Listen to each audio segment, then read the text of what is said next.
This is Pet Life Radio. Let's talk pets. This show is brought to you by Pet King Brands, the makers of Zymox and Oratine. It's Oh Behave with Arden Moore, the show that teaches you how to have harmony in the household with your pets. Join Arden as she travels coast to coast to help millions better understand why cats and dogs do what they do.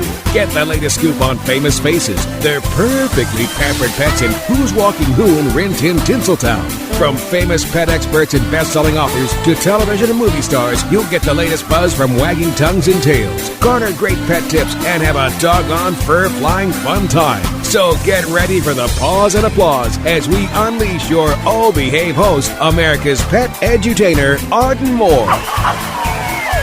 Welcome to the Oh Behave Show on Pet Life Radio. I'm your host, Arden Moore. Our country has far too many dogs in shelters and on the streets. But when they get adopted by the right people, both the dog and the person blossom. Don't you all agree? Our special guest certainly does, and she's on a mission. She's armed with her camera gear, her writing talents, and her dogged, yes, I said dogged, pursuit to shine a light on dogs. Please welcome to our show, Trer Scott. Her latest book, that's number 13 if you're counting, is called Forever Home, The Inspiring Tales of Rescue Dogs. Inspiring is putting it mildly, so I want to welcome you to the show, Trer. Thank you so much. I am thrilled to be here. All right, we're going to dive into the world of dogs and how you can help and check out what it takes to have a photographic eye that maybe helps get some of these pets adopted after we take this quick commercial break. So you all know the drill. Sit and stay. We'll be right back. Time for a pause. 4 furry ones, actually. Sit and stay. Oh Behave will be right back. Pause up, pet pals. Arden Moore here to talk about the importance of keeping your cats and dogs hydrated. Yes, clean water is great, but not all pets, especially cats, will lap up enough water every day from the bowl. Or maybe your dog is thirsty after a long walk. That's why I'm a big fan of 2 new isotonic drinks called Kitty Raid and Doggy Raid. And there is a great meal topper to enhance kibble called Yummy Raid. They all contain electrolytes and amino acids plus prebiotics. And they're all veterinary approved. Nice, right? Now, my furry Brady Bunch love them. Find out where you can get your paws on these healthy, hydrating drinks and gravy-like meal topper by visiting doggyraid.com. That's DOGGYRADE.com. Drink up, pets. Let's Talk Pets on PetLifeRadio.com. Oh Behave is back with more tail-wagging ways to achieve harmony in the household with your pets. Now, back to your fetching host, America's pet edutainer, Arden Moore. Welcome back to the Oh Behave Show on Pet Life Radio. I'm your host, Arden Moore. Our special guest today describes herself as a photographer, author, mom, animal advocate, and my personal favorite, imperfect vegan. Hey, she's honest, well put. I'm so glad you're on our show today. We're talking again about our author, Trer Scott. She wrote the latest book she has written and photographed is called Forever Home, The Inspiring Tales of Rescue Dogs. You ready for this now, Trer? You're on the show. I'm so ready. So this book just came out. It actually is part of I guess you would call it a trilogy. Can you explain that? Because there's others that you did. Yeah, absolutely. So it just came out this week on Tuesday, May 24th. Wait a minute, that's pause and applause. I'm very excited because really this book was made entirely during the pandemic, which was no small feat. No. Let's see, I'm going to try to come up with puns like you. So No, just be yourself. So yes, it is a part of a trilogy of sorts. My very first book ever was Shelter Dogs, which came out in 2006. Okay. And it kind of, it launched my career, which was very unexpected. We thought it would be a nice, quiet little book. And it ended up being, a national bestseller and was very visible. And I went on from there to make, 12 more books. But in 2015, Finding Home came out, which was really what happened was a couple of years before that, we realized that Shelter Dogs, the publisher who had Shelter Dogs, it had kind of quietly let it go out of print. And so we were looking to maybe get it another life with a new publisher. And then, someone said, why don't you make a new book? And and that really resonated because I thought, it's been 10 years. So much has changed in the animal welfare world. So much has changed. I've grown as a photographer. I've grown as an artist and as a writer. So I made a new book that was very much in the style and spirit of Shelter Dogs, but I had so much more help. So I had more information about these dogs. I was able to write more about these dogs. I was able to follow them from the time they got in the shelter to the time they went home. And I was able to come in more as a photographer, a documentarian, rather than, a frontline shelter volunteer who was dealing with emergencies all the time. So that was Finding Home. That came out in 2015. And then I really wanted to take it one step further and go deeper into stories. And Forever Home is that. Forever Home is also the first of the trilogy that's in color. So really, I shot that's it cool. all in color, which is really exciting. But it's really about the stories. So there's a lot more text. There's a lot more, delving into the lives of these dogs rather than just photographs. So the photographs are there and they're meant to, help you get to know these dogs. Oh, definitely. I mean, in her book, everyone, I think you basically showcased 28 dogs from an alphabetical order. And we're talking from Bean to Winnie. Did I do it right? I think I got the alphabet. All my, elementary school teachers are very proud that I have mastered the alphabet sequence. But it's nice because you said it before, just photographs. I'm telling you, I am a photograph advocate. I write many books just like you do, but the photos in your book really have a lot of stories behind it. So doing it with color, let's get into your photo aspect. We'll save the imperfect vegan for later. But I'd love to talk about that. So yeah, everybody's got a camera on their phone. Yeah, we can do it. We got it. No. Tell us a few things that you put in your head when you're doing a photo shoot, especially with a dog at a shelter that is really looking for their forever home. Well, first of all, I think it's actually wonderful that everybody has their iPhone or their camera phone, because particularly for shelter volunteers and people who are, in that situation, because now everybody, if they try, can get a great shot of a dog. Whereas when I started doing this, 15 years ago, it really, really wasn't the case. But obviously there is a difference, hopefully, between someone like me, who is a career photographer. A lot of difference. It's very top quality. And I shouldn't have said just photographs, because obviously photographs are my life. But words are too. And I'm really starting to love combining the two of them. But, photographing shelter animals, shelter dogs is challenging, but it's also extremely rewarding. I mean, some of these dogs are terrified of cameras. They're terrified of people. Some of them aren't. Some of them can't wait to meet you and can't wait to be, to sit down. That breed is called the camera hound. Camera hound is the official designation of that breed. And I love that breed. But what do you do for the dog who may be a little fearful and or the click of the camera? What do you do? Because they do read our energy. And so you have a very good continence. And if I was a dog, I would sit and stay for a photo for you. I really appreciate that. That's a compliment. So what do you do? Because that's also a good tip. Don't just come in, bang, bang, bang with all the camera equipment. That's not the way to do it. It's really all about patience, and it's also about understanding what that dog needs. And every dog needs something different. Some dogs respond really, really well to food. And so you're going to get them the hot dog or the piece of cheese or, whatever it is that really motivates them to engage with you. But some dogs aren't interested in food, and they will respond really well to a toy or a squeaker, Oh, yeah. Other dogs are terrified of squeakers, terrified of noises, terrified of the click of the camera. And so you have to, those are the dogs that it's really tough. And you really just have to spend time with them and be quiet and sit with them until they trust you enough to look at you and to let you kind of steal a photo or two. And I lead workshops actually for shelters sometimes I saw that. on how to photograph dogs. And I recently did one in New Mexico where they deal with a lot of feral dogs and they are really terrified. And it's all about gaining trust and being patient. And I notice in the book, Forever Home, I'm going to keep saying it because I want people to make it stick so you sell a zillion. Wonderful. The inspiring tales of rescue dogs. It's always a plain background. And, but the color in the background is equally important, right? To showcase, because our dogs come in all kinds of colors. They certainly do.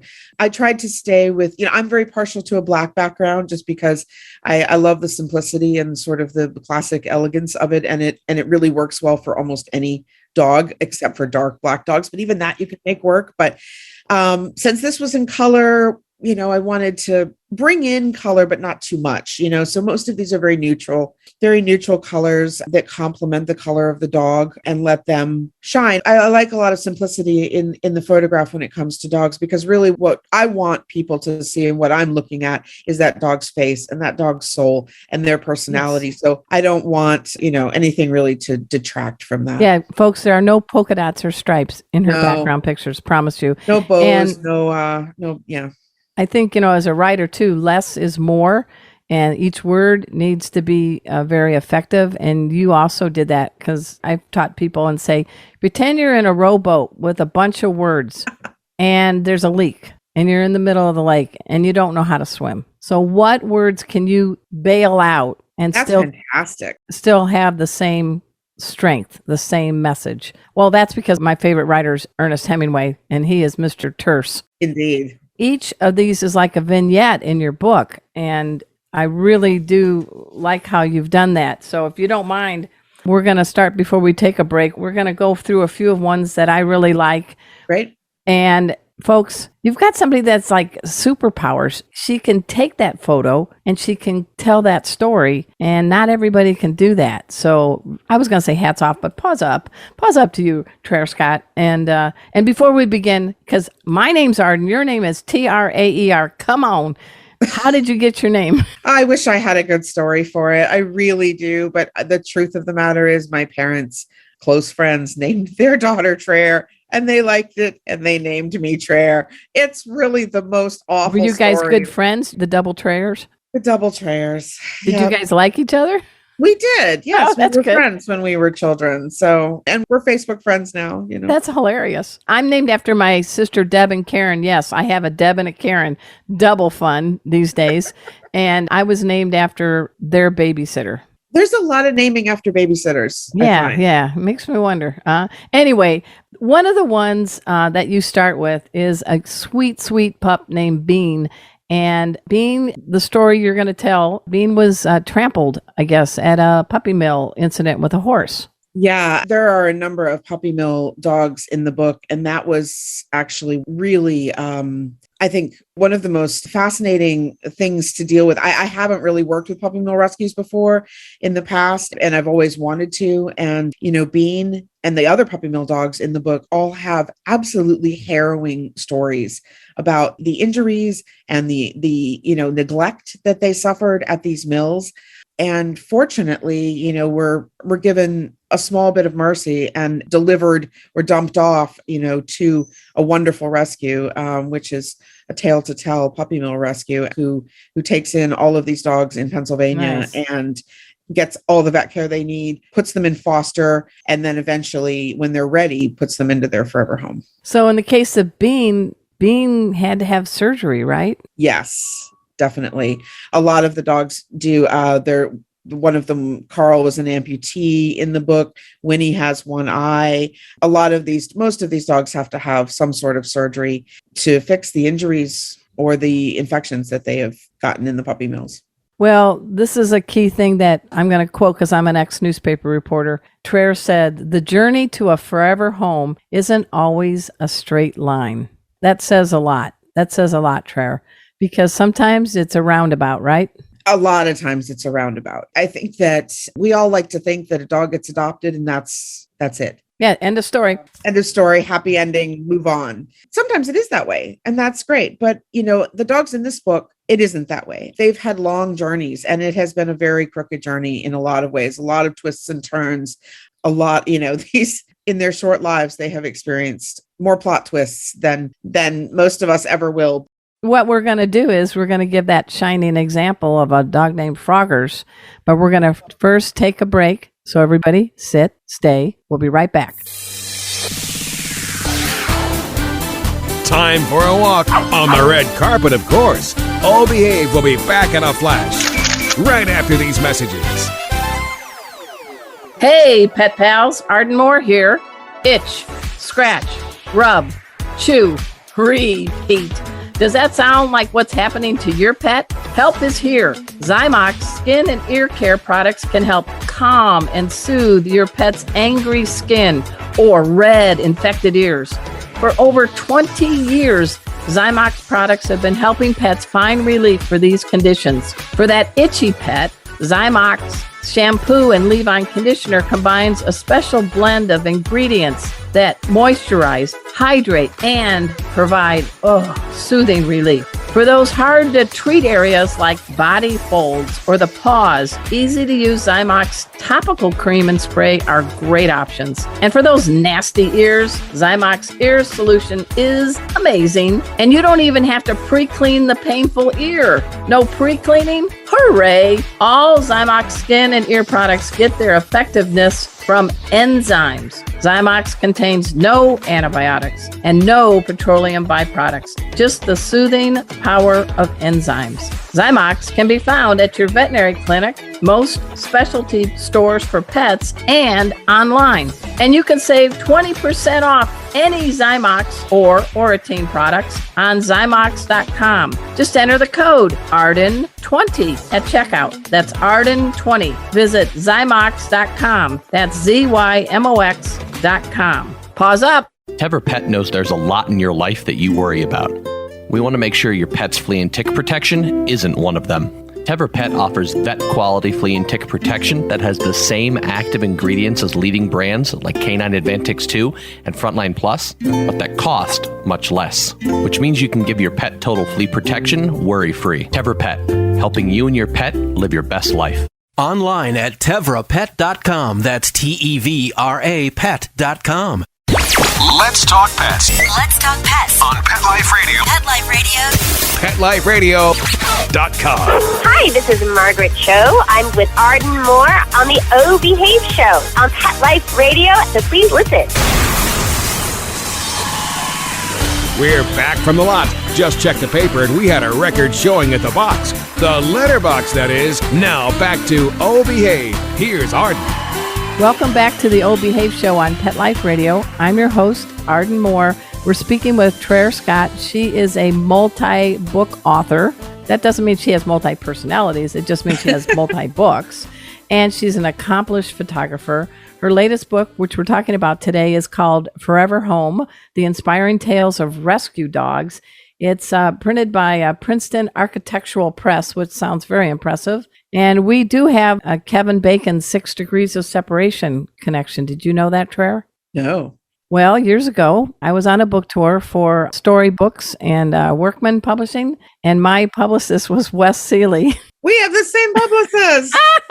I knew him as a young Wes Seeley. You know him as a seasoned Wes Seeley. So if he's listening to the show, we just did a shout out to him, right?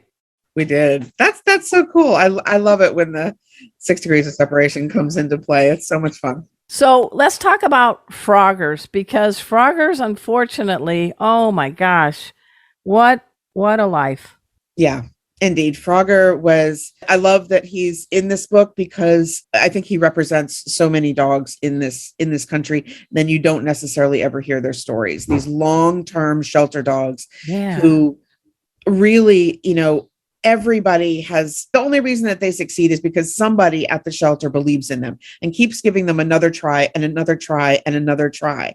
And, Frogger had really exhausted all possible resources, having been adopted and returned and adopted and returned. Well, part of it, you said in your book, Mouthy and Piddles. Mouthy and Piddles on the floor for $200. wasn't a very, he really wasn't an appealing dog to most people. He's big, mouthy, unruly, no manners. One of, very Sounds like some of my ex-dates. Yeah. It's super common when people get a puppy that is, going to be a large breed, or that is, a pitty mix, which I love pitties. But then they reach adolescence, they have no training, and they start being like dogs, and they start jumping on people and mouthing on people. But now they're 60, 70 pounds and doing this. And that's when people dump them at the shelter because they don't have any training, and now they're annoying. And that was the situation with Frogger. And thankfully, one woman at the shelter just absolutely loved him. And she's the girl who loves all the misfits. And I like those kind of heroes. Me too. And she believed in him. She believed in that dog when no one else did. And she just kept believing that there was a happy ending for him, and kept trying, and, put him into spectacular foster care. And then just through the miracle of serendipity, the right person found him who just adores him, takes him to work every day. Nice. Is his partner in crime in life. And it's spectacular. But most of the Froggers in this country don't make it. Yeah. They don't make it because they're just, it takes so long, so many resources, so many people to help to find these dogs the right home. And most shelters, most rescues don't have those resources. They don't have that time. They don't have those foster homes. They just don't have those resources to help difficult dogs. Well, and also you've got dogs like Mama Gigi, which came into while PG, pregnant, right? Yeah. And can you tell a little bit about, because I love whoever came up with it. Every time I hear people where there's a litter, they have to be a theme, everything that's, like cookies or names after cakes or famous cities. These pups, I think there were 6 maybe. What was the litter called? It started with the G. Do you remember? Oh, I don't remember. Oh, it's okay. I'll help you. Okay. Galaxy. Now say it real loud. Galaxy. Yeah. Galaxy Nobody heard the hint. Nobody heard the hint. Okay. I mean, I think you're right. This particular foster home was taking in litter after litter after litter. And, you run out of names. So, I mean, people just come up with themes, pasta and, designers. My dog Pip, actually, who came from that same rescue as Mom and Gigi, he was part of a designer litter. So he was Calvin, and there was Prada, and there was Chanel. Armani? Oh, Chanel. Yeah. Nothing in my closet. No. no, they didn't have the Target dog, but that's my. Well, closet. Kmart's aren't around anymore, right? So there goes my name there. That would have been my name.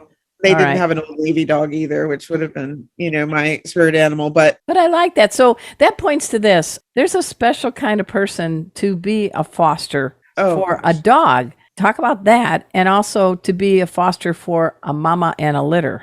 I mean, I think that, first of all, I think foster homes are one of the most direly needed thing in this country to help facilitate rescue, to help get dogs out of shelters and make space, which is, space is just so crucial. But it's also important because these dogs, it gets them out of the shelter environment into a home environment, lowers their stress, and helps to really make them more adoptable. But I believe that pretty much anybody can foster a dog, to open their home to a dog. I've done it a lot. It's very rewarding. It's not that hard. It's not hard to say goodbye to them. Yeah. Any kind of tips you could offer? Because you've done fostering? Yeah. Yeah. I mean, I think you just have to, obviously if you have other dogs, they need to be cool with bringing a new dog into the home. For years, I had a very dog aggressive girl, and we weren't able to bring other dogs into the home. But you knew that. And that's what's a big point. Yes. Know your dog, right? Know your dog, know your dog, know your family, know your situation.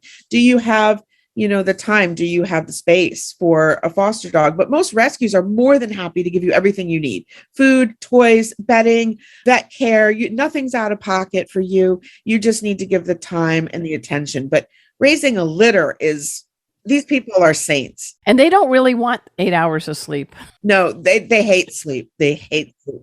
They like 2 hours at a time so they can get up and bottle feed puppies. That's what they like. Yeah.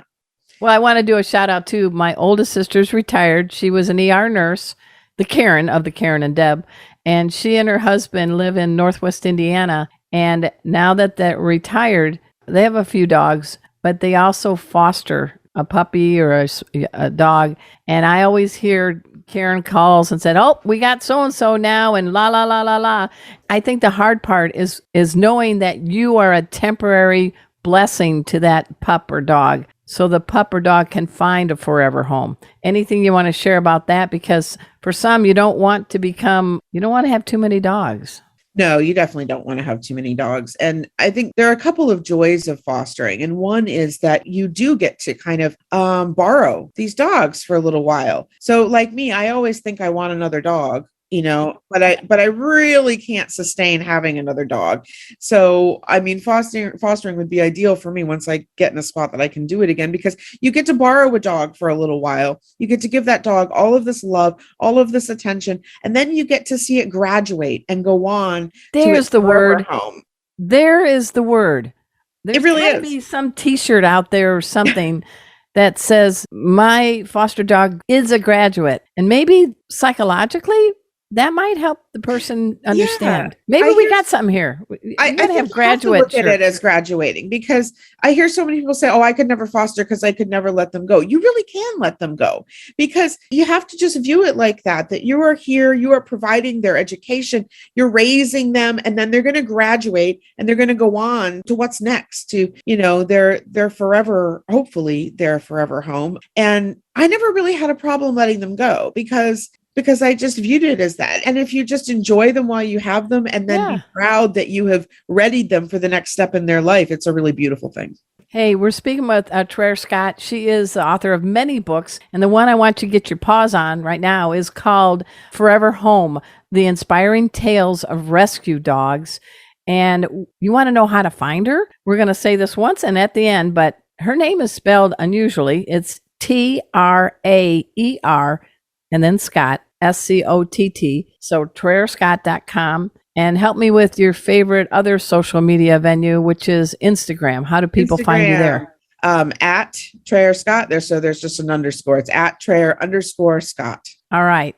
Moving along. I call shelter dogs because Kona came from the shelter. My dog Chipper came from the shelter. She was a Husky Golden Retriever mix who's up in heaven now. I call them shelter alums. I don't really like the word rescue because sometimes they're rescuing the person, the two-legger. But I think there's been a lot of innovation and progress in some shelters across the country. I'm thinking in West Palm Beach, there's the Peggy Adams Rescue League, which is amazing. And in San Diego, the San Diego Humane Society. I know there's still some rural and other underdeveloped shelters, but you're in there. What do you think of using that phrase, shelter alum? I love that. I absolutely love that. I think it's more positive. Yeah. I think that, most shelters and rescues, there's a difference between a rescue and a shelter in general, but most places that I have seen are absolutely doing the best that they can.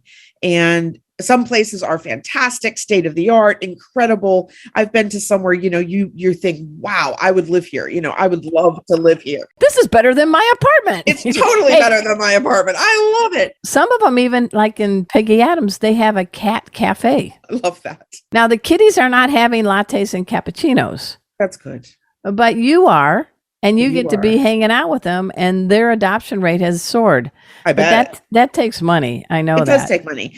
And so many shelters across the country don't have those resources, don't have that money. But it isn't their fault that their facility is old and outdated, and maybe, the paint is peeling, and they're doing the absolute best that they can. So I'm a very strong advocate of not vilifying shelters, of not judging, basically hard decisions that they have to make. And absolutely. I love shelter alum. I think that is such a wonderful term. Well, there you go. You can have it.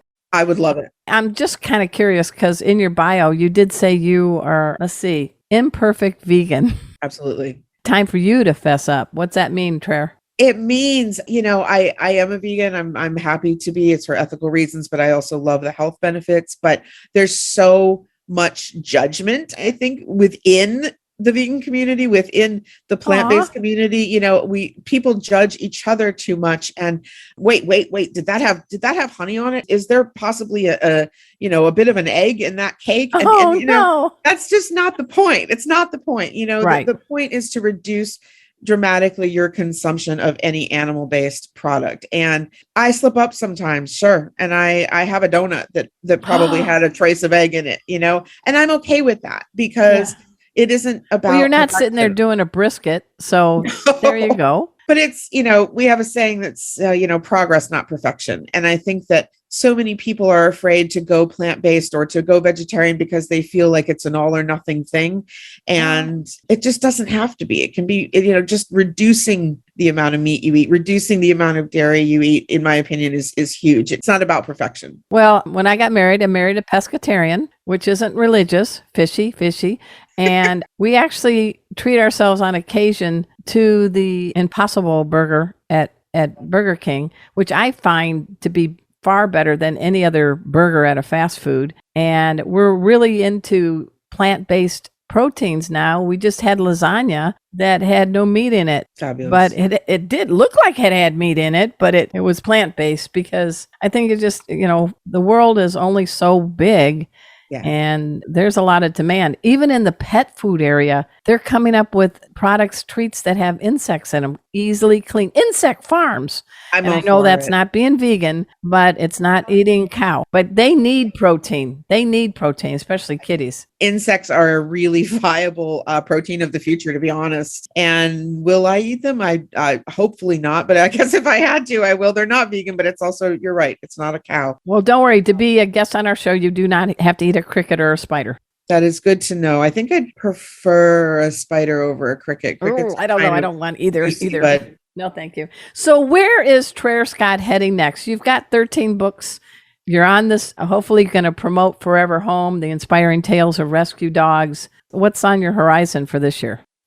I've just wrapped up a couple of projects. I actually have another book coming out in the fall called Puppy Life, which is it's primarily, it's all ages. We kind of did it as a children's book, but it's really for all ages. It's not a traditional children's book. And it actually follows puppies from birth to 8 weeks visually, and also with their development every week, writing about how, basically looking at 6 different breeds and mixed breeds and how they develop differently from birth to 8 weeks, different sizes, different milestones. Oh, this sounds fun. Is this also the same publisher? Same publisher. Yep. Okay, so I'm excited. So you got Wes again. Yep. More Wes. Lots of Wes. We love Wes.